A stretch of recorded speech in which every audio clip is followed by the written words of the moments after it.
Hi, and welcome to the second episode of the Hymn of the Goddess podcast. Today, I am joined by the lovely Kotarah. Hello, and thank you for joining me. Hello, thank you for having me. Of course. For anybody that doesn't know you yet, who is Kotarah? I am a singer, songwriter, sometimes producer. I make art. I love cats, and I live on a gorgeous island that I love. So very nature, very witchy, very cat friendly. Where in the world is this island? So I live on Vancouver Island, which is just outside of Vancouver and Seattle. And it's gorgeous. It's big. So when you think island, it's not like small. It's a big, big island. So you're an island girl. I'm an island girl. 1,000%. For anyone who doesn't know, that is in Canada. Yes, it is in Canada. We are very international here. So for me, it's 9 p.m. and for you, Kotarah, must be around 11 a.m. Yeah, it's 11:07. Yeah. So it's tough having friends in different time zones because we only have like a few hour window every day where we're awake at the same time. But hopefully soon we'll have teleportation and that won't be an issue. Exactly. Or all the time zones will just be the same. Yeah, I don't know if that would work. I don't think it would. I mean, as much as daylight savings is, not like it's not real, it doesn't make sense. Time zones, I think, do make sense. They do. So enough about time traveling and teleportation, although we could have a little segment for witch shit. It sounds good.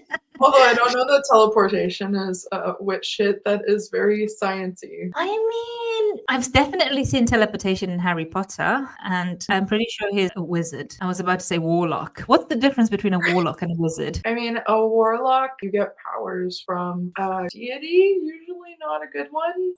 Okay, so like you sell your soul. So like, yeah.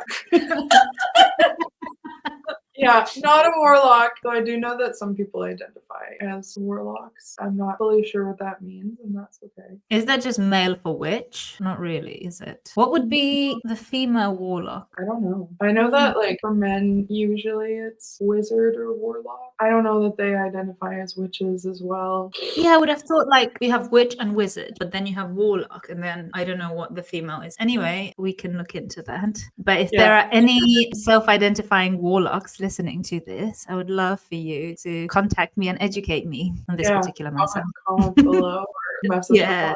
The only time that I will be accepting mansplaining. I think that's more education than mansplaining, but I mean, usually the two intertwine. That's fair. Not always, but Anyway, we digress again. I would love to hear, like, where did your musical journey start? Like the very beginning, not when you started releasing, but like origin story of Kotarah. The origin story starts when I was a wee little Kotarah, and I was in church, and I was singing hymns at church. How on brand for this podcast.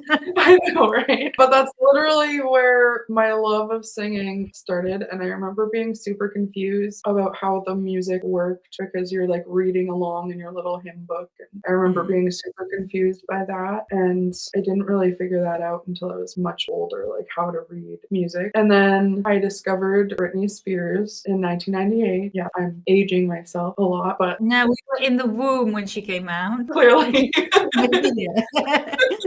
And I became absolutely obsessed and loved watching the music videos. I would watch and like learn all the music videos that she put out, and then like NSYNC and Backstreet Boys, and I just grew this huge love of music. And at church there's like a lot of opportunities to perform because they always want people to show off their talents. So I ended up performing. The first song I ever performed was Only Hope by Mandy Moore, and it was not a good decision because if you know anything about singing, you know that your range is not as much when you're performing, especially for the first time. So I squeaked at the high note, and I got really down on myself about that. But like at that point, I was struggling with my mom because my mom didn't really understand what I was doing, and I suppose she was just being a mom. And when she realized that my dreams of being a singer weren't going away, she was like, "Okay, let's get practical. Let's think about an actual career that you can pursue that's not music and that's more stable because she just wants her baby girl taken care of. I understand that now.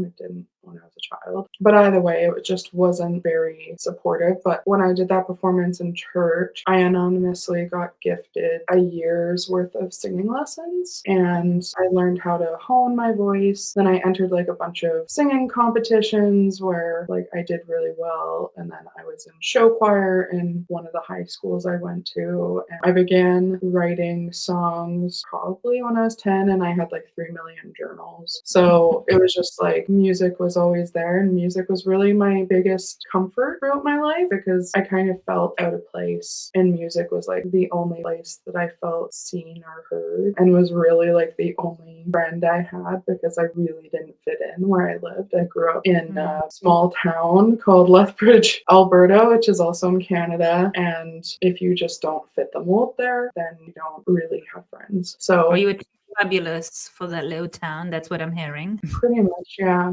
So as soon as I moved here to the island, like I began to find my tribe. In my hometown, it was just very conservative, very boring. Everyone did the classic, like just get married at 18, have kids a year later, and you don't really think about what your life is. And that was never me. I'm always overthinking absolutely everything. How Aquarius of you. How Aquarius of me.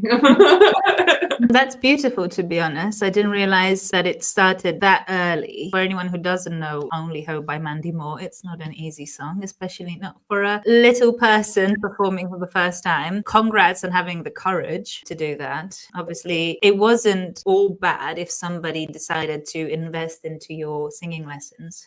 I felt a lot of support in music from my friends, and everyone said that I should go into music except for my mom. So that was an interesting part of my life, is that the few people who did connect with me when I was growing up, whenever they heard me sing, they were like, you have to do music. And I didn't really believe in myself until it was brought to my attention that I needed to. There was someone who was supporting me and was like, you're so amazing at music, I fully believe in you. But they ended up saying, if you don't believe in yourself, like I can't believe in you for you. And that really changed my perspective and how I went about my life. And I decided to pursue music fully after that. Wow. I mean, it's amazing that, just one sentence can stick with you and profoundly change the way you view things. Yeah. Thank you to that person, because we now have great music from Kotarah. But of course, biggest thanks to you for, believing in yourself and going for it. Yeah. So if we fast forward to you actually deciding to put out music, how did that start? And, where did you do it? Was it in a studio? Did you do it all at home? I originally got like a little indie record deal when I was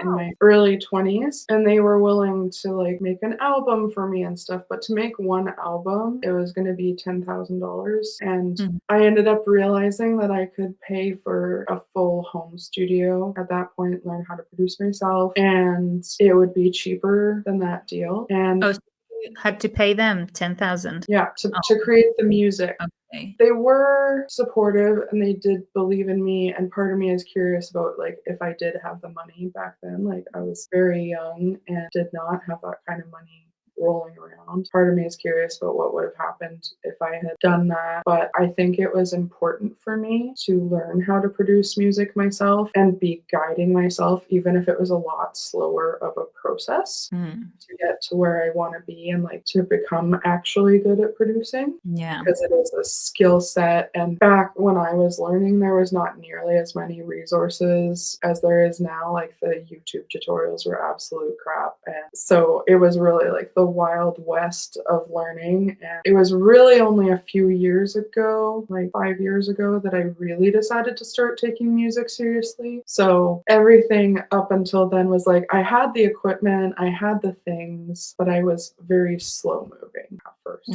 Okay. But then it seems like it started in 2020 or 2021 where you started releasing most of your music. Yeah, so 2019 was my first release, and I overthought absolutely everything about that release. And it went out in the world, and it wasn't life-changing. And I think that's the best thing that could have happened to me, because of the fact that it made it so that I was less precious about my music and less perfectionist. Then I released my first album in 2020. Was that the one one that was self-produced? Yeah, that was. And I just paid someone cheaply to mix and master it. And again, I thought that it was going to be like the biggest thing ever. And it wasn't. One of my songs on there called Lied About, people really, really loved. And it had like a little moment. All those songs are still under 1,000 streams.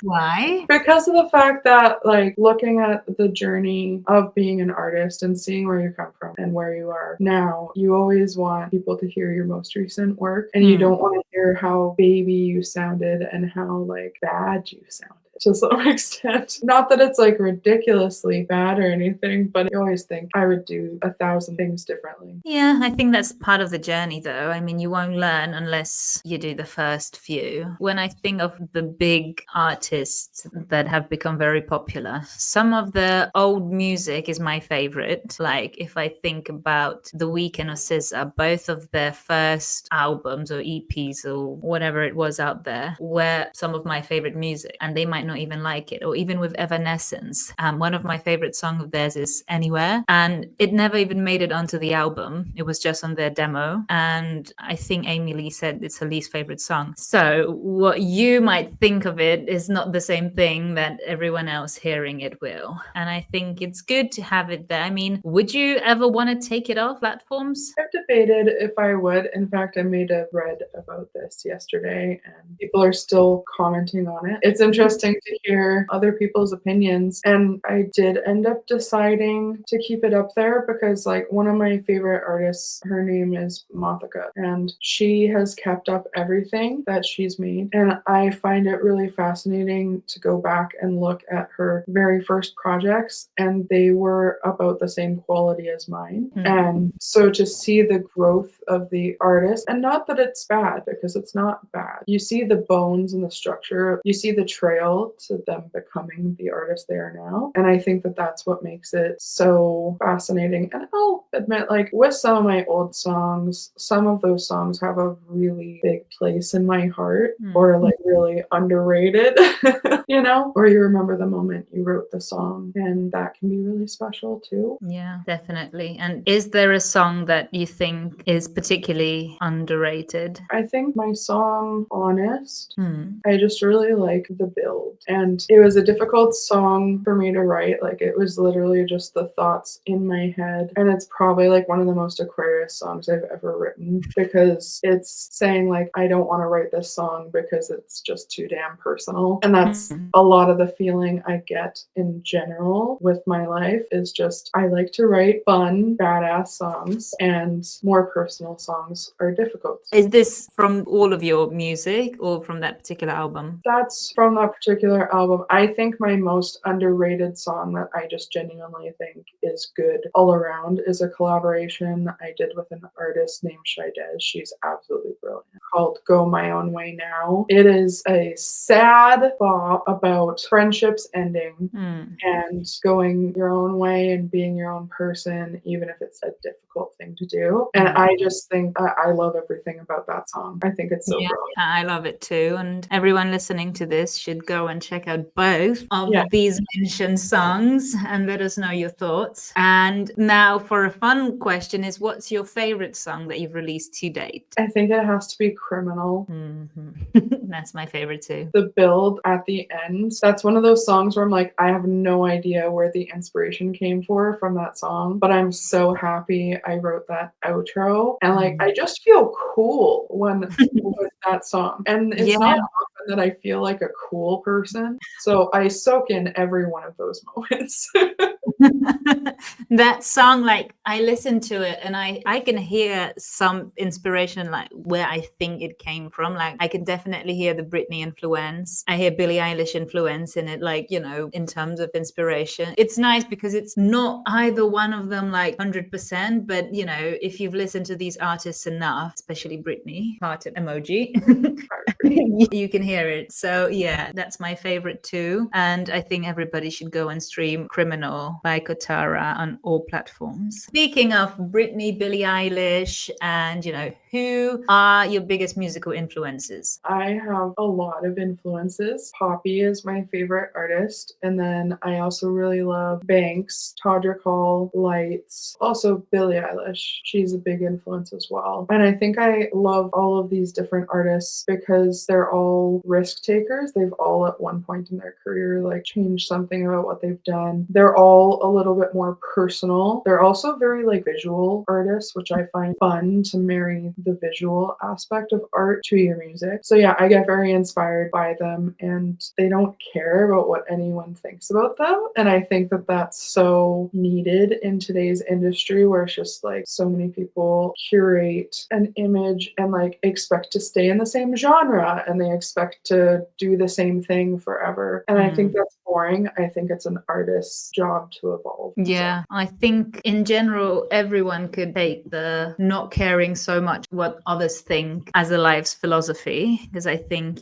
with social media and Instagram, like people have become a little bit too curated. Mm-hmm. So yeah, it's definitely refreshing seeing the people just don't care and just do, what they think. But also I think a lot of them are maybe to some extent independent artists, or any of them with major, I mean, obviously Billie Eilish isn't. They have record labels, they have a lot of creative control. And I know that Banks went from being in a record deal to Yeah. So all of them have control of their projects. And I think that is also needed because usually artists know more than record labels in general, especially in today's industry, and they know what works for their audience. So yeah, there's definitely like that indie feel, even if they have record labels. Yeah, I get that. I mean, I listened to a podcast on Spotify with Banks where she was talking about, going from being with a label to going independently. And it was quite interesting in general, to make that decision and still be successful. So there is a way. There is a way. Yeah, just need to figure it out.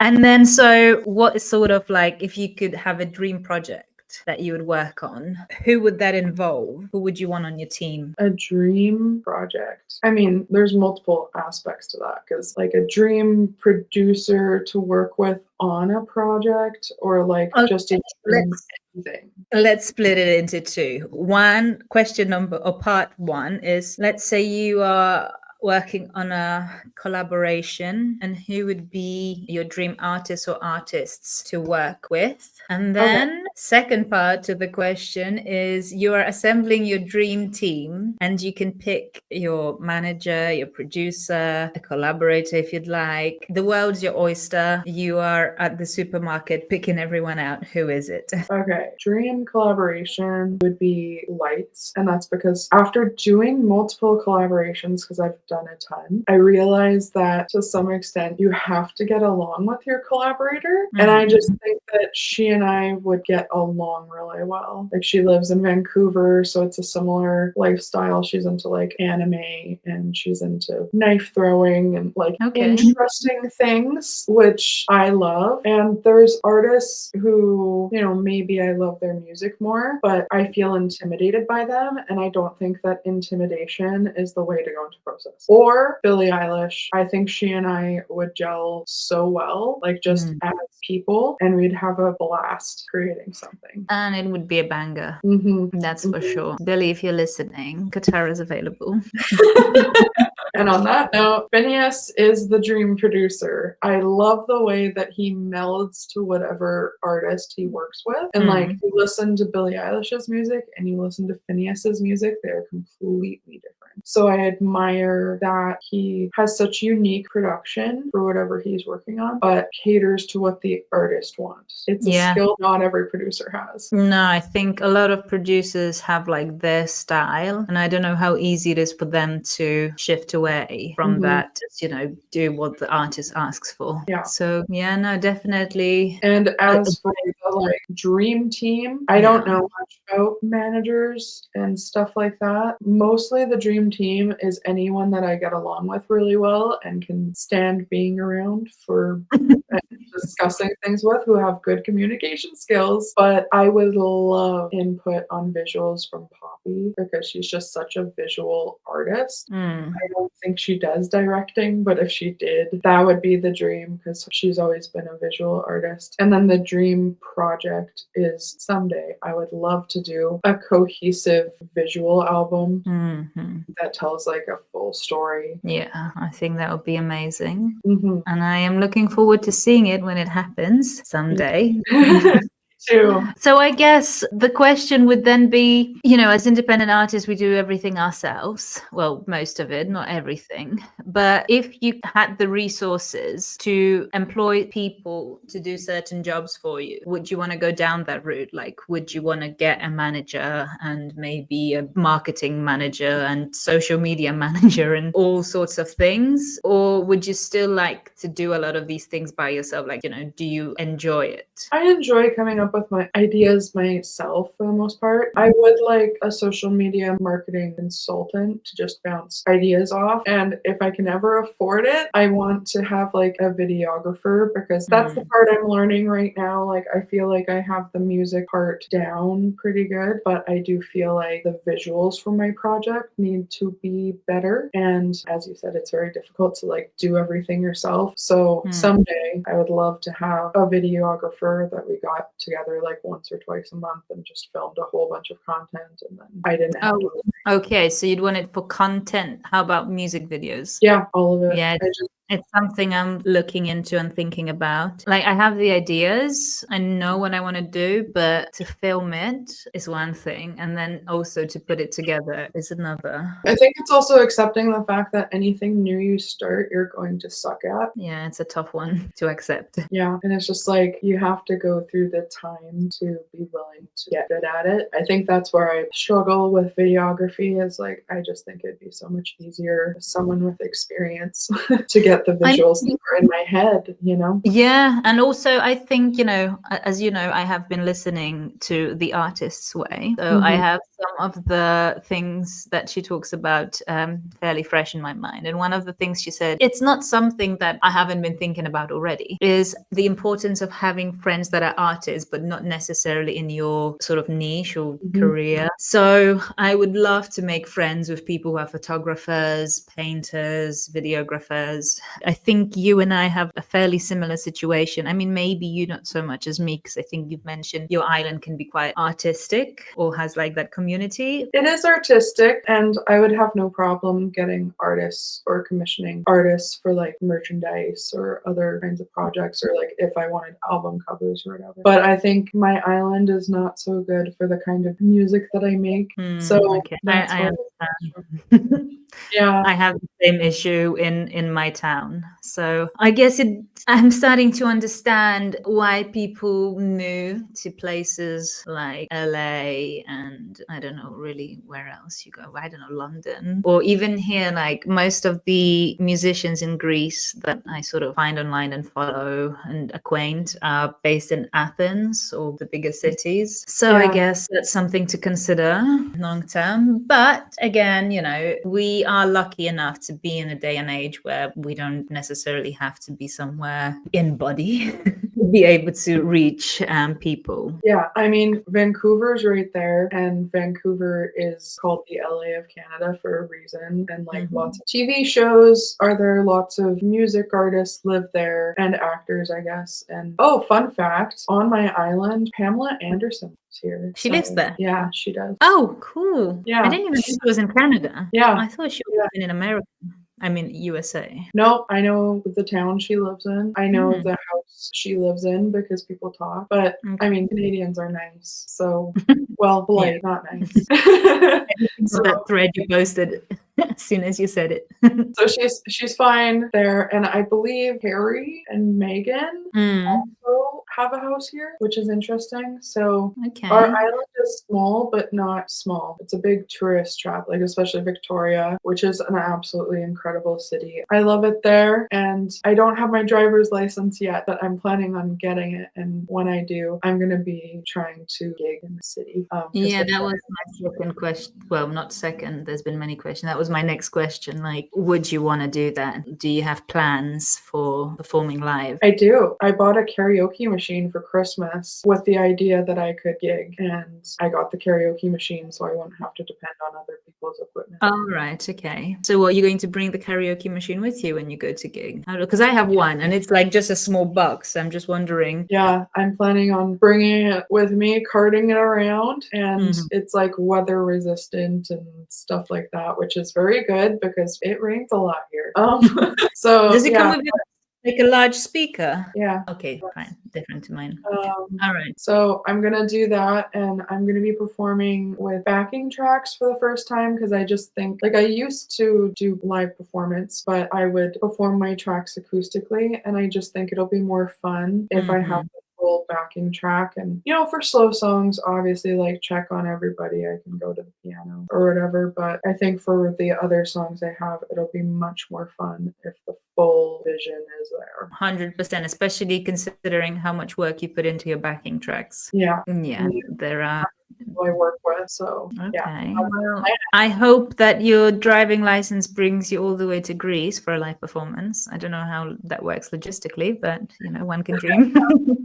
Obviously, teleportation. It will be invented, and yes, will be yes, and also our goddess festival, which will happen. Yes, I'm very excited about that. Yes. If you could collaborate with any musician, dead or alive, who would it be? It would be Christina Grimmie. Unfortunately, she did pass away way too early, and I think she was absolutely brilliant. If you don't know who Christina Grimmie is, she was a YouTuber in the early 2000s, and I loved watching her journey. She was just starting to gain fame, and then a stalker came to one of her concerts and shot her. So yeah, it's a really bad story. So she was like 22 or 23 when she died. Her brother tackled the shooter and saved a bunch of people's lives that night. So wow, it's a very, very heavy story. She was on The Voice. She had Adam Levine as a person, but like I had multiple dreams about collaborating with her, and she follows me on Twitter, or X, I guess, but it was Twitter back then. She was gone way too soon. They managed to release one of her albums after she passed on, and it's just such a joy to listen to that album. It's actually on my wall, but it would be her. I think she was absolutely brilliant. I don't know if it's her. I think I've heard, but I will check it out. But that's really a tragic story. Where was that? In America, I'm guessing? Yeah, it was in America, and the Pulse shooting was the next day. America, sort your shit out. Yeah, literally. On the topic of your wall, I see some vinyls there. Would you care to tell us a bit more about your favorite ones? Sure, I'll go grab them and just show them. Sorry to make you go and redecorate your whole room. You're fine. They needed to be reorganized anyway. Perfect. So, then go.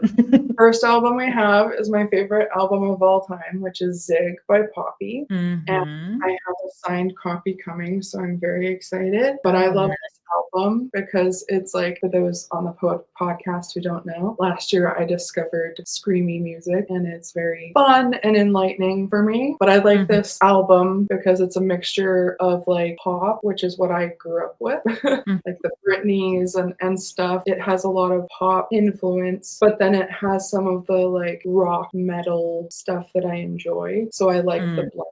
Everything also has some very cutting, vengeful songs, and also some very fun ones. So it works for every mood that I have. Love some genre bending. Yeah, genre bending is fun. And then we have Lord's Melodrama, which I think is one of the most brilliant albums. No skip. It creates such a beautiful environment, landscape. Best thing Jack has ever done, and I love it. I love the cover, the album cover, I guess the art for it. It's really cool. And then this is Christina Grimmie's last album, All Is Vanity. I get curious about what she would have chosen for her artwork, but this album is just like the sounds on it. I call it, when I like a song, I put it as I like the brain tingles that I get from it, and there's a lot of brain tingles. Nice. And then we got Banks's album 3. This is my favorite album from her, and I like it because of the fact that it's cutting lyrically, like, and the best opening song of any album ever. Which is? It's called Till Now, and it's like a minute and a half, and it leaves you more, but it's like the best song. It's just so gorgeous. But this whole album is just like the most badass, but it's also very feminine and gorgeous.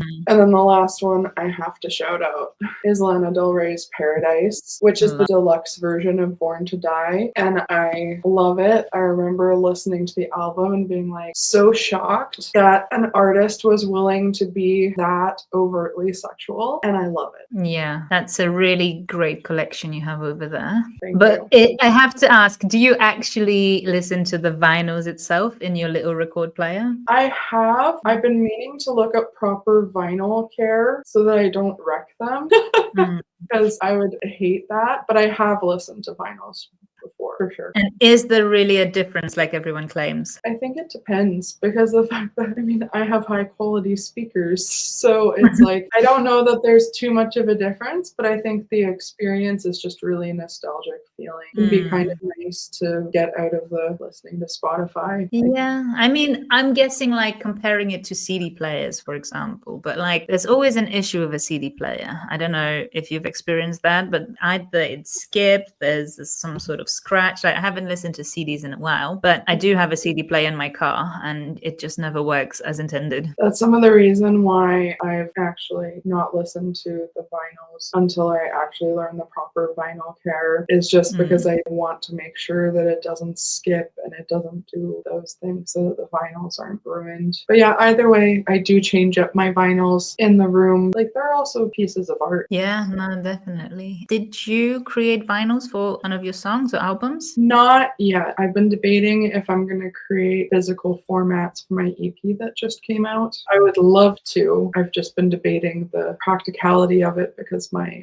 audience is still small. Well, if anyone listening to this, would want Kotarah to do it, let us know in the comments. Maybe, if we get 100,000 requests, we'll do it. Okay, done. 100,000. For 1,000,000 likes, we'll do it. Yeah. Okay. No, I thought that you had mentioned that before, but I'm guessing I must have confused it with somebody who did. No, I was looking into physical formats. It's expensive for vinyl. Yeah, so. I don't know what's like the minimal order you can make for vinyls. I mean, I know nothing about vinyls, so. Yeah. Part of me is also contemplating, like, I have my releases for the first half of this year pinned out, and I know that some artists have put like 2 EPs together and then put them on a physical format. And so I might do that because I have enough material for another EP, and then just put that out as a physical format as 2 EPs on one. So we'll see. It would be handy if there was a way to do it like you have with, let's say, drop shipping t-shirts, and they make as the order comes in, but I'm guessing it wouldn't be very practical. I can look it up.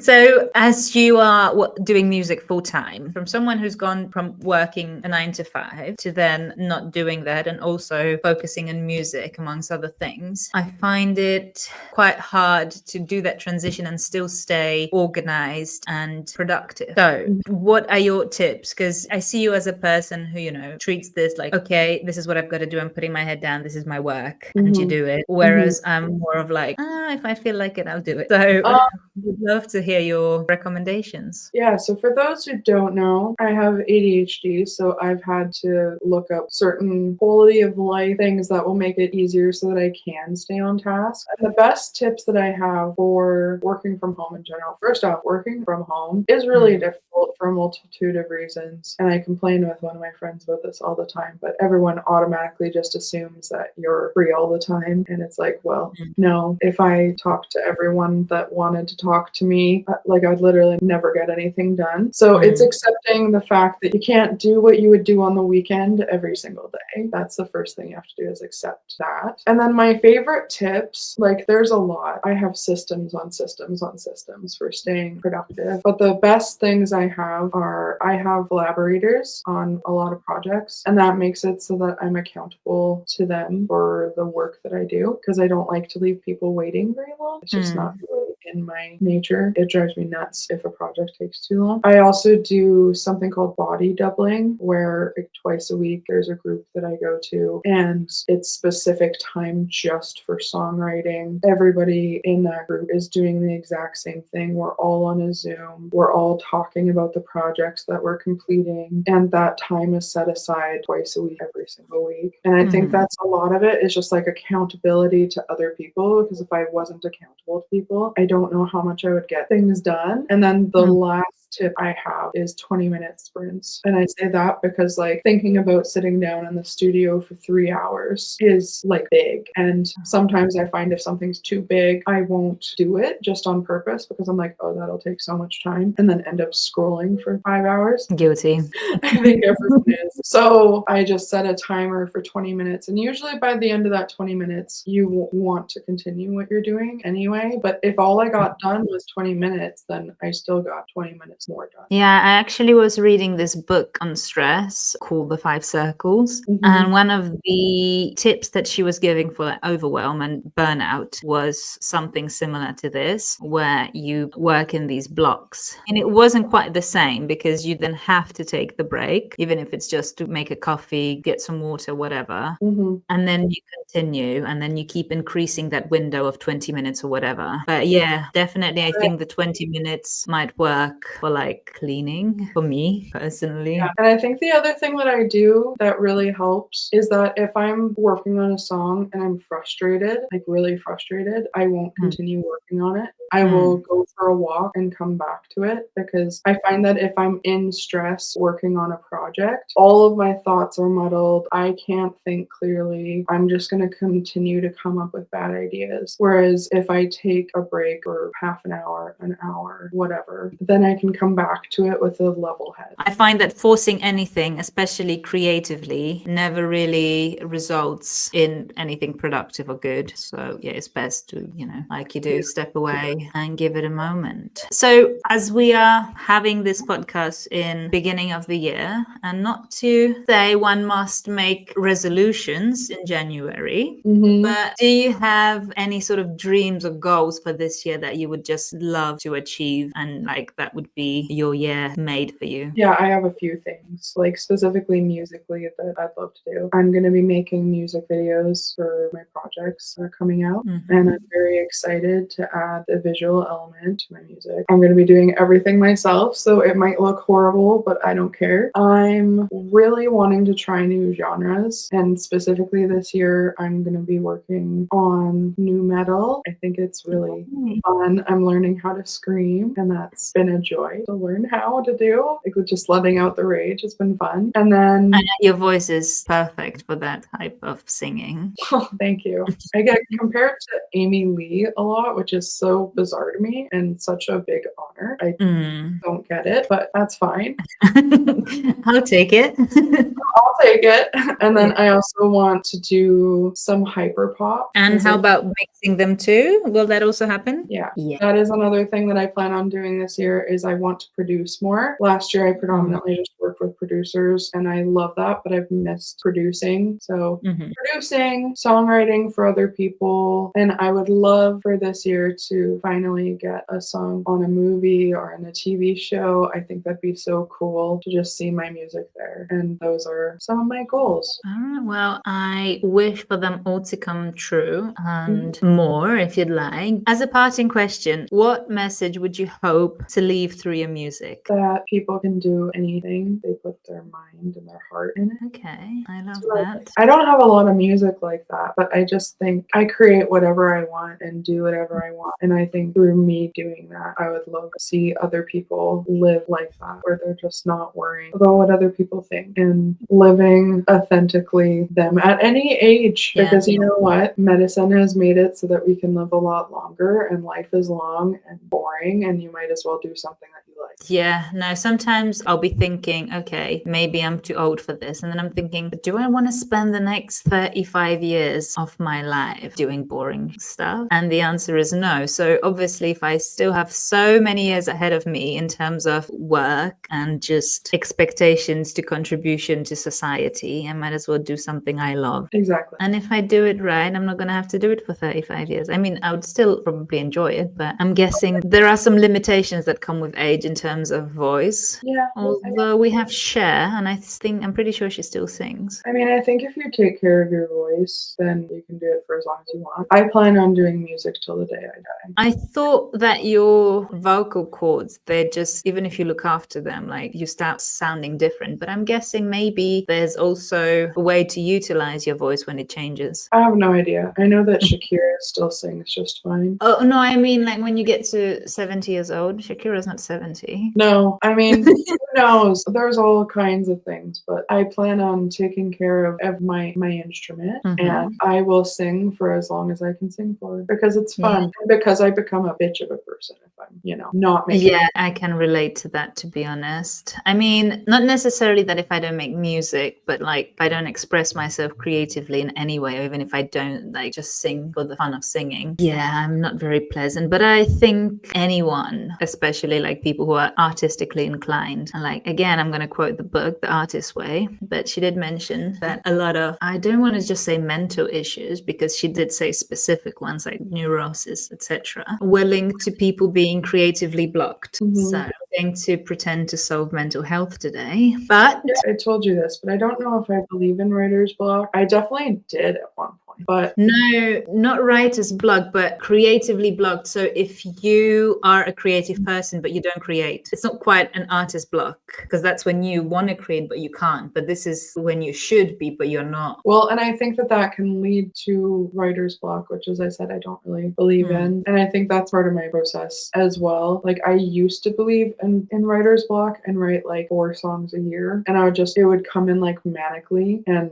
I would write a song down. But now the process is different. I just like take notes when I get inspiration for songs or melodies or whatever. And then when I'm in the studio, because I make time to be in the studio almost every day, I just look at my notes, and whatever's there is what I will work on. So I used to think that inspiration had to come to you, and like it does. Technically, I'm vibing on old inspiration, but it makes it so that when I get into the studio, I always have something to work on. And do you have like particular times where inspiration strikes? In the shower, I go for a daily walk and I get ideas there. Going to the city, I find is really inspiring. It's just like in the moments where I turn off my phone and I go and do something. Also, reading is like a really big inspiration, or like movies or TV shows. Writing about other people's lives is fun too. Yeah, no, I find when I'm doing the dishes, it's like, I think at least 3 songs ideas came to me while doing the dishes. Amazing. So I'm guessing not having a dishwasher has been a blessing creatively. You're gonna get a dishwasher and then all your creativity will go away. No, I'm gonna throw away my washing machine and start hand washing. Maybe then I'll have even more song ideas. Do you ever find like you go into your voice note app and you're like, oh, I don't remember recording this one? All the time. I mean, like I've shared with you before, but I have songs that I've dreamed, and sometimes I remember to take them down, and it's like in a fever. I know that I'm not awake, really. Oh, wow.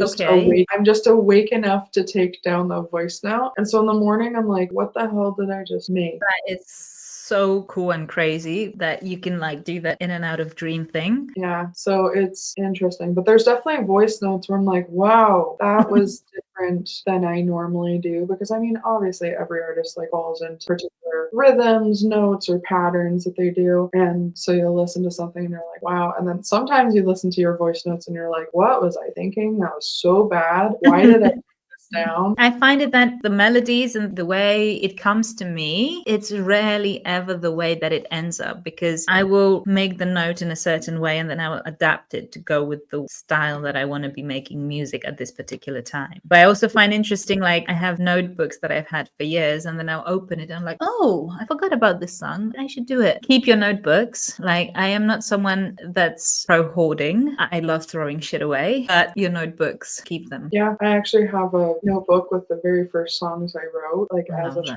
child. That's gonna sell for a lot of money one day. I mean, if you ever choose to sell it, but if you did, then yes. Imagine you could get like Britney's diary where she wrote One More Time. I mean, I don't think any of us could afford it at this particular point, but if that was available, that'd be so cool. That'd be crazy. No, I'm definitely keeping it. I made TikToks with some of the melodies before that Oh. I did as a child. So yeah, we all come from somewhere. Yeah, no, I think I intend on making a song that I wrote when I was 10 as a school project. And like, I'm still quite impressed with the insight I had at that age. But I think sometimes we underestimate how smart we were and how sensitive we were to the world at that age. Because when we're teens, it just all goes to shit, or at least for me. Yeah, well, and I think how the world feels so open when you're a child. It kind of slowly starts to like close off as people aren't as fond of you anymore because you're not a little child. Am I a cynic? Maybe.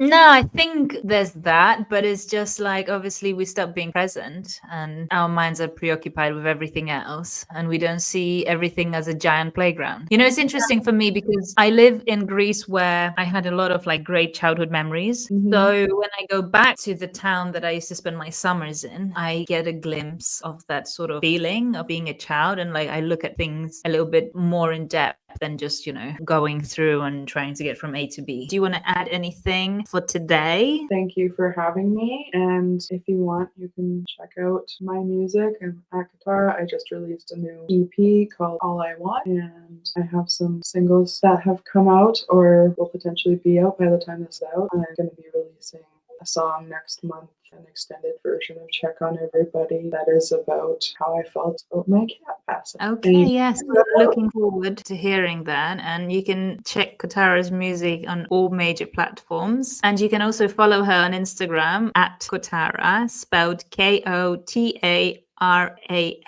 and TikTok. And TikTok and everywhere. I think the only place it's different is Twitter, which I don't use. Everywhere at Kotarah. I'm usually the only one with it spelled that way anyway. It's amazing that, you know, you get to have that handle, just Kotarah, nothing. I felt like Beyonce. Yeah, exactly. But you know what's annoying? There isn't a Doreen on Instagram, and yet the name's unavailable. I hope they're Weird. saving it. Weird. That sucks. Yeah. Thanks for joining me so much, and thanks for your time. It's been a pleasure, and I look forward to having you here back soon. I look forward to being back. Bye. Bye.